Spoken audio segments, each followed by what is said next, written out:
Kabar bahagia tengah dirasakan artis Marcel Chandrawinata, karena dia sekarang berstatus calon ayah.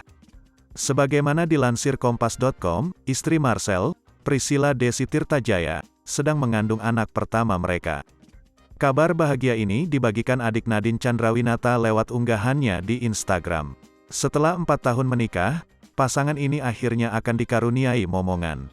Marcel mengunggah foto dirinya mendekatkan telinganya ke perut istrinya. Di foto kedua, Marcel dan sang istri mengabadikan momen dengan foto cabang bayi mereka. It's HAPPENING. Salah satu dari kami sekarang makan enggak buat sendiri, tapi buat berdua, tulis Marcel dalam keterangan foto yang diunggahnya dan dikutip Kompas.com, Senin, tanggal 27 Desember tahun 2021.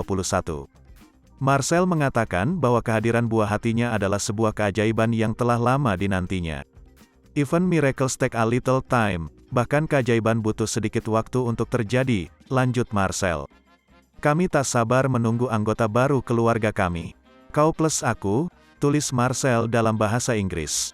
Unggahan Marcel itu juga dibanjiri ucapan selamat dari rekan-rekan selebritas. Yeay congratulations ya, tulis Dian Mutia Lestari Nitami. So happy for you too, tulis Sania Marwa. Oh my so happy both of you, tulis Marshanda. Wow, congrats at Marcel Chandra, wish you and Wife all the best. May God's protection be unto Desi dan baby during this pregnancy, tulis Ari Wibowo.